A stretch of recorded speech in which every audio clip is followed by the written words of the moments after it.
जो पूर्ण संत होगा वो 5 विकारों से दूर होगा। कौन से 5 विकार? काम, क्रोध, लोभ, मोह और अहंकार। ये 5 विकार हैं, ये शत्रु हैं इंसान के। ये 5 विकार हमको उस परमात्मा से दूर रखते हैं। इन 5 विकारों पे जो है नियंत्रण किए बिना हम उस परमात्मा की प्राप्ति नहीं कर सकते, हम परमात्मा की भक्ति नहीं कर सकते।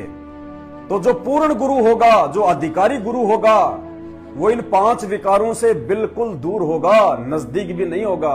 काम यानी काम वासना, विषय भोग, स्त्री संपर्क, इसको कहते हैं काम वासना। जो पूर्ण गुरु होगा वो काम वासना से दूर होगा।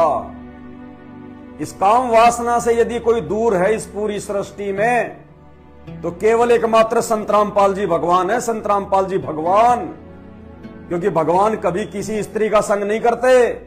भगवान काम वासना विषय भोग से दूर होते हैं। अब आप कहोगे संत रामपाल जी ने तो शादी कर रखी है, उनके तो 2 बेटा 2 लड़कियां हैं। ये बातें आप उस समय समझोगे जब आप उनके सत्संग सुनना शुरू करोगे। ये खेल है परमात्मा के, एक पाखंड को जो है जड़ से समाप्त करने के लिए। क्योंकि यहां के जितने भी नकली जो ये धर्मगुरु हैं, पाखंडी हैं, 4 युगों से इन्होंने एक वो भ्रमणा फैला रखी है कि जो ब्रह्मचारी रहता है, जो ब्रह्मचारी होता है, वो ही परमात्मा की प्राप्ति कर सकता है। बाकी तो परमात्मा की प्राप्ति जो है वो हो ही नहीं सकती। तो उस परमात्मा ने उस भ्रमणा को जो है वो तोड़ने के लिए सांसारिक तौर पे आप और हमारी ये चरम दृष्टि को धोखा देते हुए उन्होंने खाली स्वांग रचा है। वो तो परमेश्वर है। भगवान को बच्चे पैदा करने के लिए संभोग की जरूरत नहीं है। वो तो चुटकियों में अपने वचन से, अपने शब्द से कुछ भी पैदा कर दे। अरे एक जादूगर थोड़ी बहुत कोई वो कला सीख के और जमीन से थोड़ी सी जो है वो मिट्टी उठाएगा और वो कपड़े के अंदर लेके जाएगा और 2 मंत्र बोल के फिर उसका वो कबूतर बना देगा। उसने पैदा किया गया कबूतर, संभोग से हुआ क्या वो कबूतर? 2 सेकंड लगती है उसको। नीचे से मिट्टी उठाएगा, उस कपड़े के अंदर हाथ डालेगा, छड़ी घुमाएगा और उड़ता हुआ कबूतर दिखा देगा। अरे जब छोटा मोटा एक इंसान जिसकी कोई औकात नहीं है, 2 मंत्र सीख के, वो जादूगरी सीख के जब वो ये कर सकता है, भगवान क्या नहीं कर सकता? सीता जी के 2 पुत्र थे, लव और कुश। लव तो श्री रामचंद्र जी के साथ में संपर्क करने से हुआ था, और कुश वाल्मीकि ऋषि ने अपनी शक्ति से बनाया था। एक घास के जो है वो तिनके से बनाया था। वो मां बाप से पैदा नहीं हुआ था। गोरखनाथ 12 वर्ष के बाद में जिसका जन्म जो है गोबर से हुआ था। मच्छंद्रनाथ एक गुरु थे, वो भिक्षा मांगने के लिए गए थे किसी गांव में, तो माई ने उसको भिक्षा दे दी। फिर माई अपना दुखड़ा रोने लग गई, महाराज मेरे कोई पुत्र नहीं है, मेरे कोई बेटा नहीं है, सब मेरे को बांझ बांझ कहते हैं, महाराज आप दया करो।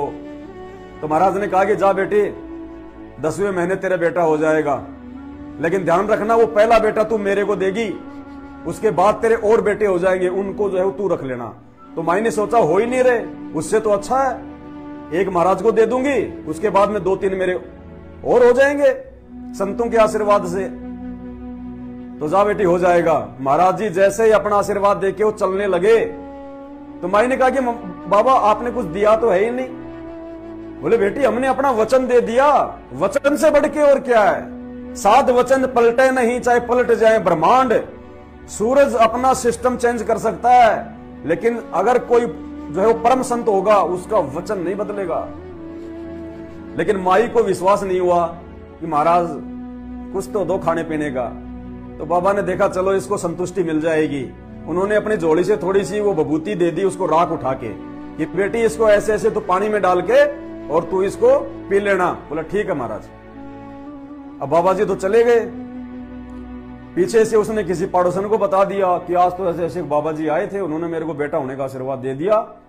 उसने कहा अरे तेरे को कुछ दिया थोड़ी है खाने पीने का, नालायक कहीं खा ले पी ले मर जाए, ये सारे बाबा ऐसे ही हैं, ढोंगी है, पाखंडी हैं। उसने कहा कि दी तो है मेरे को, राख सी दी है थोड़ी सी, पुड़िया में डाल के, अरे मत खा लेना इसको, फेंक दे इसको, जंतर मंत्र की है, तेरे घर में ये हो जाएगा, वो तेरे वो हो जाएगा। वो डर गई, और वो डर गई तो उसने वो क्या किया, सुबह सुबह जैसे भैंसों का गोबर उठा के माता बहनें डाल के आती हैं कुरडी में, वो उसमें डाल दिया उसने, वो कुरडी में, और वहां डाल के आ गई। अब वो शक्ति थी, टाइम पे बच्चा पैदा होना था, क्योंकि वचन तो वो मानी नहीं बाबा का, तो बाबा ने वो राख दे दी। अब वो तो राख से होना था काम सारा। 10वें महीने बाबा आया कि माई तो बड़ी हंसी खुशी होगी। हाँ, 10-12 साल बाद में आया वो बाबा कि अब तो उसके बेटा भी हो गया होगा, बेटा जो है वो बड़ा भी हो गया होगा, अब क्यों ना मैं उसको ले आऊं, क्योंकि छोटे को तो ला नहीं सकता था, बच्चा दूध पिएगा तो बाबा जी उसको वो कहां से पिलाएगा। तो बाबा जी जो है वो 12 साल के बाद गए कि अब तो मेरा बेटा भी जो है 10-12 साल का हो गया होगा, अब ले आऊंगा उसको, और अब तक तो माई के और भी बच्चे हो गए होंगे। ये सोच के बाबा आया 12 साल बाद, तो माई तो वैसे ही खाली की खाली। बोले माई कहां बेटा? कौन सा बेटा बाबा? अरे कौन सा बेटा? तेरे को आशीर्वाद दिया था ना बाबा, मेरे तो कोई बेटा नहीं हुआ। वो कहां वो राख जो मैंने तेरे को दी थी? बोले महाराज वो तो मैंने जो है वो वहां डाल दी कुरडी में। ओए नादान, चल कहां मेरे को दिखा। बाबा जी साथ में लेके माई को गए खेत में जहां पे वो डालती थी वो भैंसों का वो गोबर। कहते हैं वहां बाबा जी ने खोद खोद के देखा नीचे, तो गोरखनाथ 12 साल का वहां पड़ा हुआ है। ये तो सब जानते हैं, जो गोरखपंथी हैं, जो गोरखनाथ के संप्रदाय से हैं, वो तो सब जानते हैं इस बात को।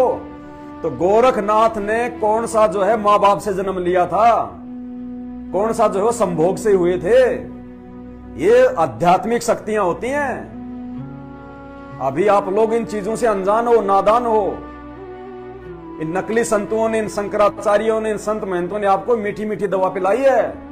बिलनी और राम की कथा ताली बजा दी, आपने सुन ली, अच्छी लगी, घर को आ गए। सुदामा और श्री कृष्ण की कथा ताली बजाई, ढोलक पेटी, अच्छी लगे, आ गए घर पे। इन्होंने वास्तविक बातें तो आपको बताई नहीं। अध्यात्म की 3 प्रकार की होती हैं अध्यात्म में, रोचक, यथार्थ और भयानक। 3 प्रकार की जो है वो होती है वाणियां, रोचक, यथार्थ और जो है वो भयानक। इन्होंने आपको केवल रोचक रोचक बातें सुनाई है ताकि इनकी मीठी मीठी बातें सुन के आप इनकी दान पेटियां भरते रहो। उन्होंने आपको यथार्थ वाणियां तो सुनाई नहीं। और अगर ये भयानक वाणियां आपको अगर ये सुना दें, आप पंडाल में एक भी नहीं रुकोगे उनके पास में। इतने नियम कायदे कानून होते हैं भक्ति में, तब कहीं जाके जीव 84 लाख योनियों से बाहर निकलता है। बिलनी राम की कहानी से बाहर नहीं निकलता, सुदामा श्री कृष्ण जी की कहानी से जीव 84 से नहीं छूटता। तो ये पावर होती है संतों की अध्यात्म में। बच्चा पैदा करने के लिए मां बाप की आवश्यकता नहीं होती है। अभी आप लोग धर्मशास्त्रों से अपरिचित हैं। रक्त बीज नाम का एक राक्षस था जिसको मारने में ब्रह्मा विष्णु महेश के जो है पसीने छूट गए, भाग गए उस राक्षस के आगे होके खड़े, जिनको हम कहते हैं भगवान है, ये परमात्मा है। तीनों देवता मिलके ब्रह्मा विष्णु महेश रक्त बीज को नहीं मार पाए। और उसको क्या वरदान मिला हुआ था, अगर उस जहां जहां भी उसके रक्त के वो टपके गिरेंगे, सैकड़ों राक्षस और पैदा हो जाएंगे। एक ही टपके से सैकड़ों राक्षस और पैदा हो गए। उसी समय जवान हाथों में हथियार ले लेके, श्रीमद देवी भागवत पुराण को पढ़ो, रक्त बीज का और दुर्गा का जो युद्ध हुआ था, ब्रह्मा विष्णु महेश का जो युद्ध हुआ था, अरे वो तो खून के टपके से पैदा हो रहे थे। कौन से माता पिता के संभोग से पैदा हो रहे थे? बिल्कुल जवान, खूंखार, दाढ़ी मूंछ, हाथों में हथियार।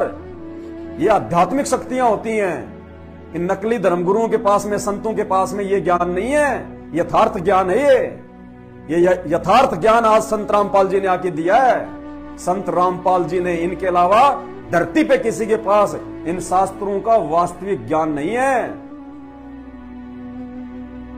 तो 5 जो लक्षण होते हैं, काम, क्रोध, लोभ, मोह, अहंकार, ये उस परम संत को छूते भी नहीं है। परम संत तो अपने भक्तों के इन विकारों को दूर करता है धीरे धीरे। उसके कहां विकार होंगे?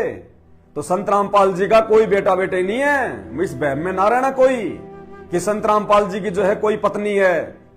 अरे श्री कृष्ण जी ब्रह्मा विष्णु महेश के अवतार, भगवान विष्णु के अवतार, छोटी सी शक्ति, जब ये नरकासुर को मार के, और नरकासुर ने जो 16,000 औरतों को अपने जेल में डाल रखा था, श्री कृष्ण जी ने उनसे शादी करी और 16,000 औरतों के साथ में 16,000 रूप बना के उन्होंने संभोग किए। ये तो परम संत है। श्री कृष्ण जी तो नाखून के बराबर भी नहीं है इनके, संत रामपाल जी के। जब आप उनके सत्संग सुनेंगे तब पता चलेगा आपको। इंसानों को समझाने के लिए भगवान भी इंसानी बन के आएगा, और हमारी ये गलती होती है कि हम उसको अपने जैसा ही मान लेते हैं। बच्चा जब स्कूल में पढ़ने जाता है ना, तो टीचर भी उस बच्चे के जैसा ही होता है, लेकिन उसका दिमाग उस बच्चे के जैसा नहीं होता, उसकी ताकत, उसकी पावर उस बच्चे के जैसे नहीं होती। अगर वो उस बच्चे के जैसा ही है तो उस बच्चे को टीचर बनाने की जरूरत क्या है? वो अपने घर पे पढ़ लेता वो पुस्तक तो मार्केट में भी मिलती है, मार्केट में लाके अपने घर पे पढ़ लेता। वहां स्कूल में जाने की उसको क्या जरूरत थी?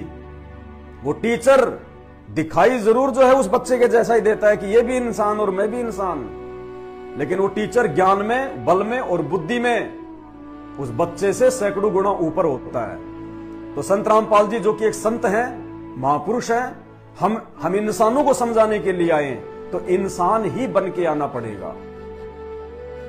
तो उनको एक सामान्य पुरुष, सामान्य व्यक्ति समझने की भूल ना करें। तो सबसे पहला उसमें क्या होगा लक्षण?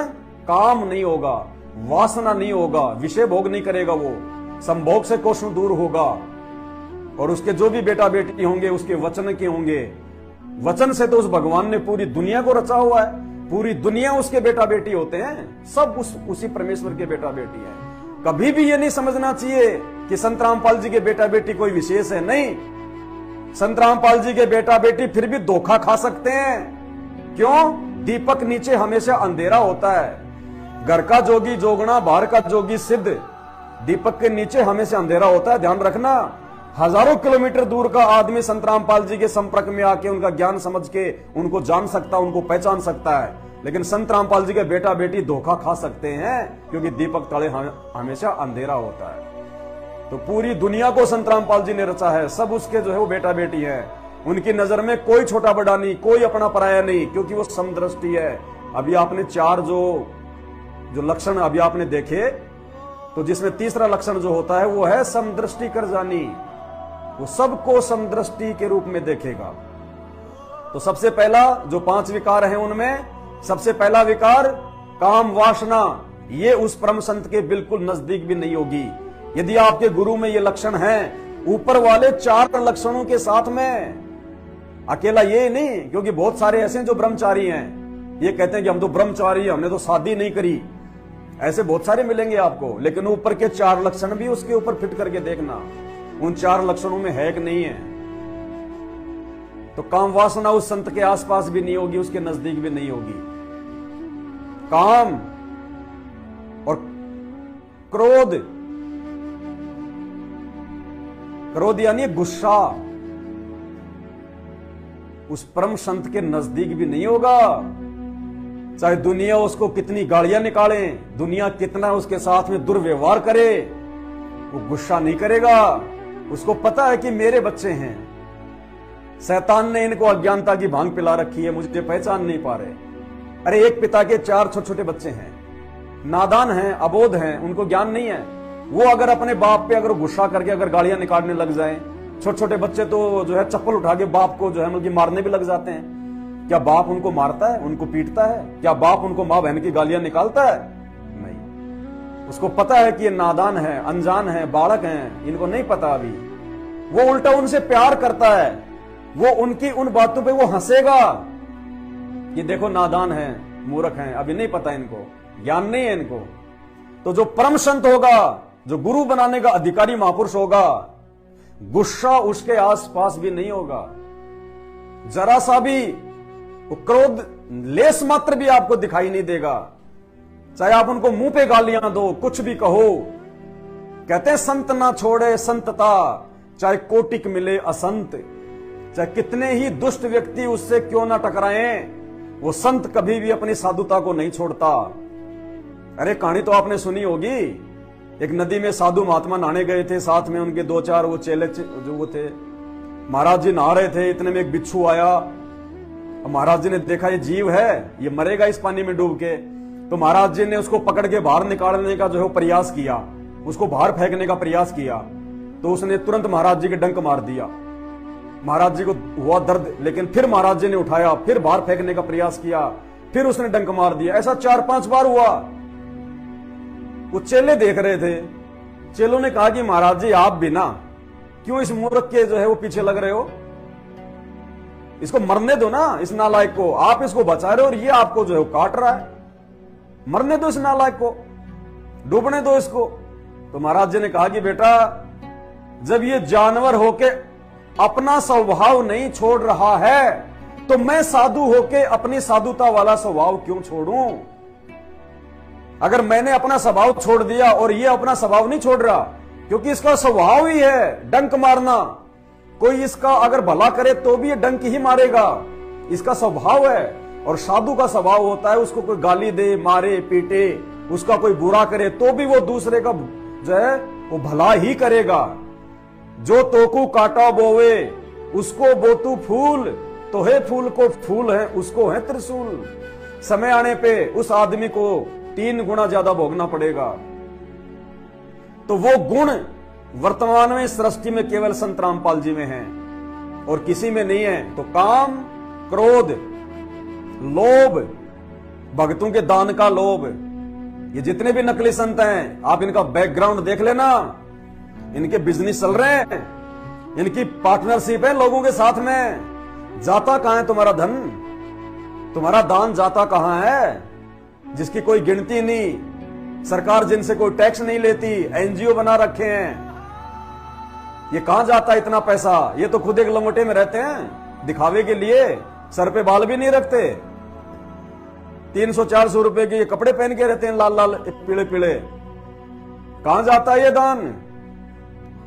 ये सब काम धंधों में, ये बिजनेस में, व्यापार में ये लोभी हैं, लालची है, मस्खरे हैं, ये लोभी हैं। तो जो वास्तव में जो गुरु होगा उसको कोई लोभ नहीं होगा संगत के पैसों का, चाहे को दे या ना दे। जो परमात्मा पूरी दुनिया चला रहा है, जिसने शैतान को भीख में 3 लोक दे रखे हैं, पृथ्वी, पाताल, स्वर्ग, 21 ब्रह्मांड दे रखे हैं, वो अपने भक्तों से दान नहीं मांगेगा। वो भिखारी नहीं है। दाता एक राम, भिखारी सारी दुनिया। राम का मतलब दशरथ पुत्र राम नहीं, राम का मतलब वो आदि राम, सबका राम, राम का भी राम, परमात्मा का नाम है राम। कहते हैं दाता एक राम, भिखारी सारी दुनिया। जिसने पूरी दुनिया को भीख दे रखी है। एक बड़े से बड़ा व्यापारी, बड़े से बड़ा सेठ भी सुबह उसी भगवान के हाथ जोड़ के अपना काम धाम शुरू करता है, अगरबत्ती करता है। वो राम, वो अल्लाह, वो सनातनी भगवान, वो संत रामपाल जी है आज धरती पे। तो ये लोभी नहीं है, इसको इच्छा नहीं है। ये तो सतलोक का राजा है। तुमने तो नाम भी नहीं सुना अभी, सतलोक क्या है। तुमने तो खाली ये जन्नत का और जो है ये बैकुंठ का नाम सुन रखा है। उस बैकुंठ से अरबों खरबों गुना ज्यादा सुख उस वो जो है सतलोक में है, जिसका राजा संत रामपाल जी है। जहां से हम सब लोग अपनी गलती से इस शैतान के साथ में आ गए और वो दयालु परमात्मा हमें वापस ले जाने के लिए आज संत रामपाल जी के रूप में आए हुए हैं। तो कोई लोभ नहीं होगा उसको। काम, क्रोध, लोभ, अहंकार, किसी प्रकार का घमंड नहीं होगा। सिंपल सादा रहेगा। कोई अहंकार नहीं उसको, कोई मान बढ़ाई नहीं, कोई दिखावा नहीं। और ये इनसे कोई ऐसा सवाल कर लो जो इनके नॉलेज में नहीं है, फिर देखो क्या उल्टे सवाल करते हो। देवकी नंदन ठाकुर से एक बहन ने कोई सवाल कर लिया, बोले महाराज जी शिवलिंग के ऊपर जो ये दूध चढ़ा रहे हैं, ये दूध तो सारा बेकार जा रहा है, इससे अच्छा तो हम किसी भिखारी को पिला दें। भाई साहब के तेवर बदल गए। तेवर, तुमने कैसे कह दिया कि दूध जो है वो खराब हो रहा है, ये हो रहा है, वो हो रहा है। ये संतों के लक्षण नहीं, ये मस्खरों के लक्षण है। वो संत नहीं है। वो 5 विकार हैं उसके अंदर, 5 विकार हैं उसके अंदर। जैसे अग्नि काष्ठ के माही, व्यापक है पर दिखत नहीं। जैसे कोई लकड़ी होती है ना, उसके अंदर आग है लेकिन दिखाई नहीं दे रही, कैसे? उस लकड़ी को आप जी माचिस लगाओ, 2 मिनट में कोयला बन जाएगी धधकता हुआ। तो इसी प्रकार ये जितने भी नकली संत महात्मा शंकराचार्य हैं, ये अंदर से कुछ और ही हैं। पांचों विकारों ने घेर रखा है इनको। बाहर से नहा धो के पालिश पुलिस करके टीका टाका लगा के बिंदी बांदी लगा के लाल पीले कपड़े पहन के तो बड़े साधु दिखाई देते हैं, बड़े शांत दिखाई देते हैं कि ये तो बिल्कुल ये तो मतलब साधुता की न्यायमूर्ति है। और अंदर से उनके वही पांचों विकार जो है वो कबड्डी खेलते रहते हैं। तो परमात्मा कहते हैं जैसे सर्प चंदन लिपटाई। सांप होता ना, जब वो चंदन के पेड़ से लिपट जाता ना, तो चंदन के पेड़ का तो स्वभाव है मतलब शीतलता देना, जो है वो ठंडक देना। तो उस समय वो सांप बिल्कुल ऐसे रहता है, निढाल सुस्त चंदन के पेड़ से लिपट के, और उसको जरा सा कोई छेड़ दे तुरंत फन उठा लेगा। तो कहते हैं जैसे सर्प चंदन लिपटाई, तन भया शीतल मगर जहर नहीं जाई। वो जहर ऐसे कैसा रहता उनके अंदर। तो जितने भी ये नकली संत हैं, एकमात्र संत रामपाल जी को छोड़ के आज पूरी धरती पे ये सारे के सारे चंदन के पेड़ से लिपटे हुए सांप की तरह हैं। अंदर से पांचों विकार रूपी सर्पों ने घेर रखा इनको। तो काम, क्रोध, लोभ, अहंकार और मोह। मोह यानी ममता, ये मेरा, ये मेरी, ये मेरा, ये मेरी, और बना लूं, और खरीद लूं, एक प्लाट और ले लूं, ये मोह। किसी का अपना बेटा बेटी के प्रति मोह है कि मेरे मरने के बाद में मेरा बेटा बनेगा संत। तो किसी का अपनी औरत के प्रति मोह है, जो है वो ममता है। ये उस परम संत में नहीं होती, क्योंकि उस परम संत को आत्मज्ञान होता है। और जिसको आत्मज्ञान होता है उसको ये मालूम होता है कि ये जो देह है, जो शरीर है, ये तो क्षणभंगुर है। इसकी तो अंत में पाव भर, मुट्ठी भर राख बनेगी। कोई बेटा बेटी नहीं है यहां किसी का। अगर मेरा ही बेटा है ये, तो मेरा जो पिछला जन्म था उसमें कहां था ये? मैं कहां था, ये कहां था? और मरने के बाद में क्या मेरा बेटा रहेगा? ये कहां जन्म लेगा, मैं कहां जन्म लूंगा? तो उसको जो है वो आत्मज्ञान होता है कि तू किसके लिए कर रहा है। खाली अपनी जिम्मेदारी निभा, फालतू का उनसे जो है लगाव ना रख। सबके अपने अपने संस्कार हैं, सबके अपने अपने वो कर्म हैं। महाभारत के युद्ध में जब अभिमन्यु की जब मृत्यु हो गई थी, तो जो क्या नाम था उसका, अर्जुन, पुत्र मोह में इतना पागल हो गया, रोने लगा, बिलखने लगा। श्री कृष्ण जी कहा मैं तो अपने बेटे के बिना जीवित ही नहीं रह सकता, मुझे उसको दिखाओ एक बार। अंत में श्री कृष्ण जी ले गए उसको ऊपर। तो वो वहां पे अपने साथियों के साथ में चौपड़ से खेल रहा था, जैसे अपन यहां पे वो कैरम खेलते हैं, शतरंज खेलते हैं, वो शतरंज खेल रहा था वहां। क्योंकि वो तो शरीर छोड़ चुका था, उसको तो याददाश्त थी उसकी समाप्त हो गई थी, उसको तो मालूम ही नहीं था। वो तो कोई और जन्म जो है उसका मतलब ले चुका था, हो चुका था वो तो। अब वहां अर्जुन गया, अर्जुन ने देखा कि मेरा बेटा ये बैठा अभिमन्यु ये शतरंज खेल रहा है, जाके उसके लिपट गया, बोले अरे मेरे बेटे, ओ मेरे बेटे। तो अभिमन्यु ने उसको धक्का मारा। अरे बोले कौन है, कहां से आया है? मेरा बेटा कौन है तू? तब श्री कृष्ण जी की आंखें खुली कि यहां तो कोई किसी का नहीं है। यहां तो जब तक जीवन है तब तक एक दूसरे के अंदर हम लोग आपस में फंस रहे हैं। जैसे शरीर छूटा, बेटा कहीं गधा बनेगा, बाप कहीं मुर्गा बनेगा, अगर संत रामपाल जी की शरण में नहीं आए तो। और संत रामपाल जी की शरण में आ गए, आजीवन इनकी भक्ति करी, इतनी आसान मौत होगी, इतनी आसान बैठे बैठे जब आप चाहोगे तब कि गुरुजी आज मेरा शरीर निकाल दो, आज मैं अब वहां चलना चाहता हूं आपके साथ। उस दिन आपकी श्वासें निकलेंगी। जैसे पका हुआ आम अपने आप ही टूट के गिर जाता है, और जो कच्चा आम होता है उसको तोड़ने में कितना जोर लगता है। तो एकमात्र संत रामपाल जी की भक्ति है इस दुनिया में, यदि आप अपनी देह को भी अंतिम समय में आसानी से छोड़ना चाहते हो तो। नहीं तो भाई कैंसर, ब्लड प्रेशर, डायबिटीज, पता नहीं क्या क्या रोग दुनिया भर के तड़प तड़प के मरते हैं, कोई एक्सीडेंट में, कोई कैसे। तो संत रामपाल जी, तो ये ममता जो है ये उस परम संत में नहीं होगी। ना अपने बेटा बेटी के प्रति, ना किसी जो है अपने रिश्तेदार के प्रति, ना किसी संपत्ति के प्रति, ना किसी आश्रम के प्रति, ना किसी गाड़ी और घोड़ों के प्रति। वो मोह ममता से दूर होता है वो परम संत। ये लक्षण होते हैं। तो अब आज का वीडियो हम शुरू करेंगे। आगे भाई के सवालों का जवाब देंगे जिन्होंने हमें शास्त्रार्थ के लिए चुनौती दी है, आमंत्रित किया है। उससे पहले तो ये भूमिका बनाई है ताकि आप लोगों को समझ में आ जाए कि वास्तव में गुरु कौन होता है। अगर हम किसी को अपना गुरु बनाएं तो उसके क्या जो है वो लक्षण होते हैं। उस भाई ने तो तुरंत मुंह उठा के बोल दिया, अगर संत रामपाल जी के भगत मुझे पराजित कर देंगे तो मैं संत रामपाल जी को अपना गुरु धारण कर लूंगा। क्या कभी उन्होंने संत रामपाल जी के सत्संग कभी सुने? क्या कभी उन्होंने संत रामपाल जी के विचार सुने कि संत रामपाल जी के अंदर वो गुण वो लक्षण है नहीं है? संत रामपाल जी मोह ममता लोभ अहंकार इनसे दूर है कि नहीं है? बस 20,000 का मोबाइल खरीद लो, 300 रुपए का रिचार्ज करवा लो, जो मर्जी मुंह में आए बोल दो।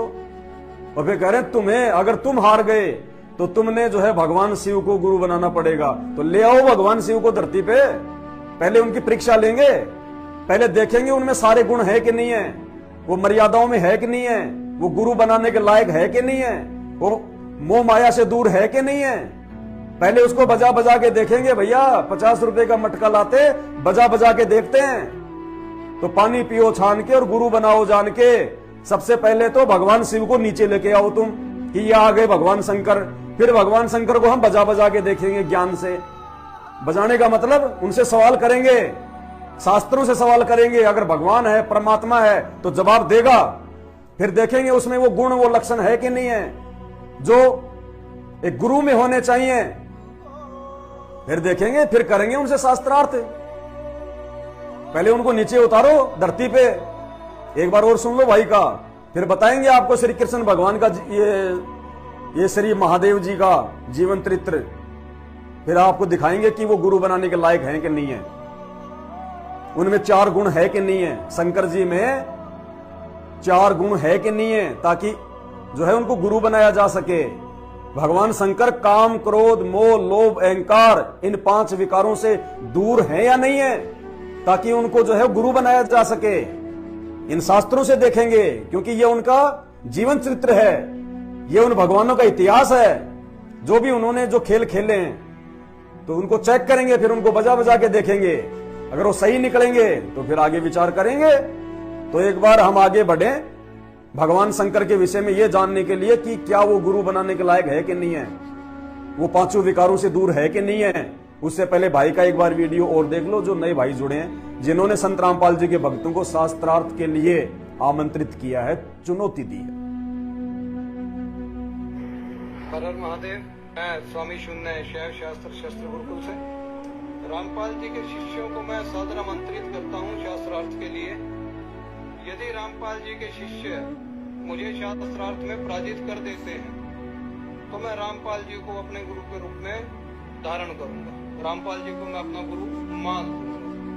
यदि ये लोग शास्त्रार्थ में मुझसे पराजित हो जाते हैं तो इन्हें भगवान शिव को अपना गुरु मानना होगा। भगवान शिव को गुरु मानने से पहले भगवान शिव के बारे में थोड़ा हम जान लें, हम पढ़ लें, क्योंकि भगवान शिव का पूरा इतिहास हमारे पास में है। ये शास्त्रार्थ, ये शास्त्र, ये पुराण, ये उनकी महिमा से जो है वो भरे पड़े हैं। हर भगवान का जो काला चिट्ठा है, जो नीला चिट्ठा है, जो पीला चिट्ठा है, वो इन शास्त्रों में है। उनकी जीवनी, उनके कर्म, उनके कुकर्म, सब कुछ हमारे पास में उपलब्ध है। तो पहले हम ये तो देख लें कि वे गुरु बनाने के लायक है कि नहीं है। हम बच्चे का स्कूल में एडमिशन करवाने के लिए जाते हैं, पहले देखते हैं इस स्कूल के टीचर कैसे हैं, कहां तक उनकी शिक्षा है, ये हमारे बच्चे को सही ज्ञान दे पाएंगे या नहीं दे पाएंगे। नहीं तो दूसरी स्कूल में जाते हैं। तो भाई ये तो आत्मा का सवाल है, ऐसे कैसे गुरु बना लेंगे। गुरु बनाने से पहले उसके बारे में पूरी छानबीन होनी चाहिए। तो आपके सामने ये ब्रह्म वैवर्त पुराण है, 18 पुराणों में से एक है ब्रह्म वैवर्त पुराण। ये ब्रह्म वैवर्त पुराण है, गीता प्रेस गोरखपुर से ये प्रकाशित है। सभी को ये मान्य है, ये प्रमाणित है, कोई इसको झुठला नहीं सकता। हर धर्मगुरुओं के पास में है, जो भी लोग अध्यात्म में रुचि रखते हैं उनके पास भी है। तो ये ब्रह्म वैवर्त ये पुराण है। इस ब्रह्म वैवर्त पुराण से और गीता प्रेस से ये प्रकाशित है और इसका जो कोड नंबर है वो है 631। सचित्र मोटा टाइप केवल हिंदी, ब्रह्म वैवर्त पुराण, बार बार बोल रहा हूं देख लेना। और इसका पेज नंबर है 606 पेज नंबर है। संक्षिप्त ब्रह्म वैवर्त पुराण।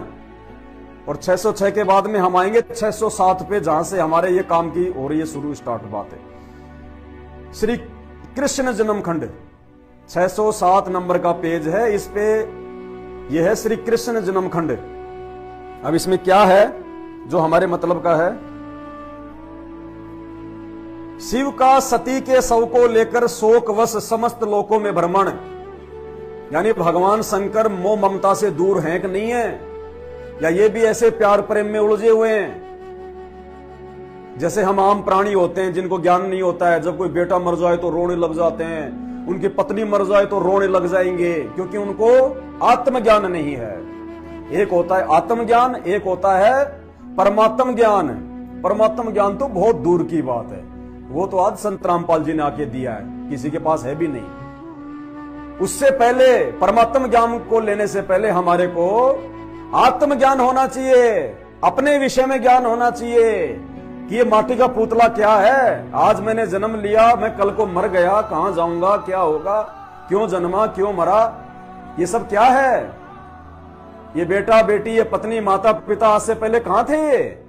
जैसे माँ के पेट से बाहर आया तो कोई नाना बन गया मेरा, कोई मामी बन गई, कोई फूफा बन गया, कोई भाई बन गया, कोई मेरा बाप बन गया, उससे पहले कोई नहीं था। और जैसे मैं मरा तो मामी फूफा चाचा कोई साथ नहीं आ रहा, सब रिश्ते नाते खत्म समाप्त। ये सब क्या जीवन है, ये क्यों जी रहे हैं फिर अगर मरना ही है तो। अगर ऐसे ही कोई सुख का पता नहीं, कोई दुख का पता नहीं, कब एक्सीडेंट हो जाए, कब बेटा मर जाए, कब कोई रोग आ जाए, कब हॉस्पिटल में पड़े रहे, कोई मालूम नहीं, फिर काहे का जीवन है ये जिसमें कोई जो है मालूम ही नहीं आगे का एक सेकंड का भी। उसको कहते हैं आत्मज्ञान।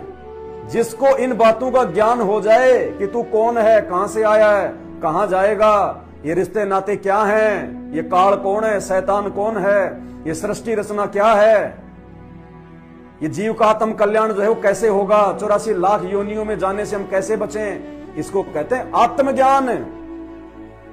और जो उस रोग से बाहर निकाल दे जन्म मरण के, उसको कहते हैं परमात्म ज्ञान। ये कौन होगा, वो ऐसा महापुरुष, वो संत जो इस झंझट को सदा सदा के लिए मिटा दे।